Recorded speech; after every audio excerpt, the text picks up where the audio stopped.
In early 2023, Jonathan Majors was positioned to dominate the box office under intense media scrutiny. He was introduced as the Marvel Cinematic Universe's next primary villain, Kang the Conqueror, slated to carry the franchise through multi-billion-dollar films. Then, on March 25th, the trajectory broke. New York City police responded to a 911 call, ending with Majors in handcuffs.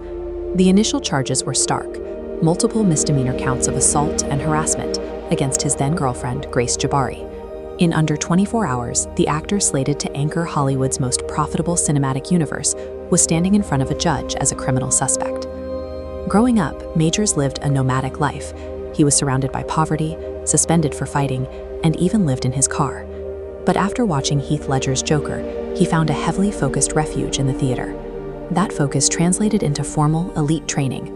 He earned his bachelor's from the University of North Carolina School of the Arts, and eventually an MFA from the Yale School of Drama. Critics quickly recognized his talent. Breakout roles in Spike Lee's Daft Five Bloods and the HBO series Lovecraft Country established him as a generational acting force. These prestige roles functioned as an industry audition, directly leading to his selection for the highest-stakes villain role in modern Hollywood. Studios built their long-term financial strategies on this seemingly bulletproof resume. It meant that any disruption to his personal life would mathematically derail years of scheduled corporate investments. The disruption began inside a for-hire SUV, traveling through the dense streets of New York's Chinatown. Jabari saw a text message from another woman on Majors' phone. A physical struggle over the device ensued, ending when Majors exited the vehicle and spent the remainder of the night at a hotel. The next morning, Majors returned to their shared apartment and called 911, reporting he had found Jabari unconscious.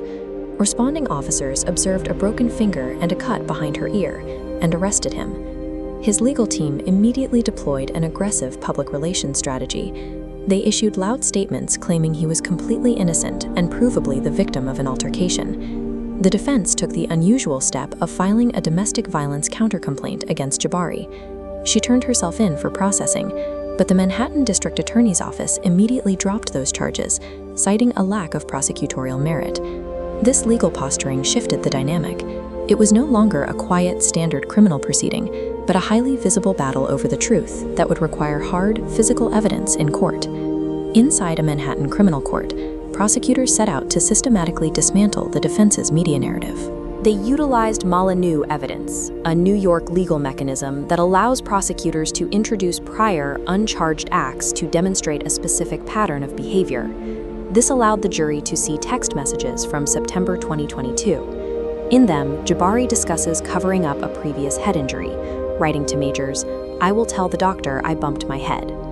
The court also heard a recorded argument where Majors explicitly told Jabari, "I aggressed you." The digital footprint was supported by physical documentation.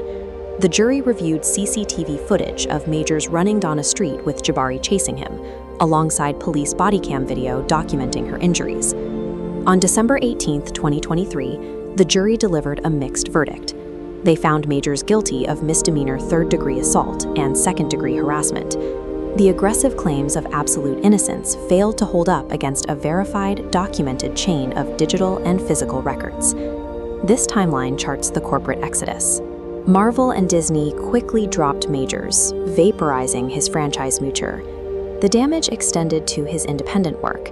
Searchlight removed the acclaimed magazine Dreams from its calendar, instantly erasing a fully funded Oscar campaign. A month later, Majors sat down for an emotional interview with ABC News, maintaining his denial of the assault, despite the conviction. In April 2024, a judge sentenced him to complete a 52-week domestic violence intervention program. Shortly after, Jabari filed a civil lawsuit against him for assault and defamation. The fallout exposed the extreme fragility of the modern studio system. A single misdemeanor conviction instantly wiped billions of dollars in planned corporate revenue off the board. Today, Majors is attempting a highly managed return to the public eye, marked by red carpet appearances alongside his new partner, actress Megan Good. He recently accepted a Perseverance Award at an industry event, an appearance that generated heavily polarized reactions online. Without the backing of major studios, he has shifted to smaller, independent action thrillers financed by non-traditional media companies. This graphic illustrates the contrast. He is working again, but his current projects occupy a microscopic financial footprint compared to the cinematic universe he was hired to lead. It leaves a lingering question about the mechanics of modern celebrity. When a career collapses with this kind of velocity, the mainstream Hollywood ecosystem rarely leaves the door open for a return.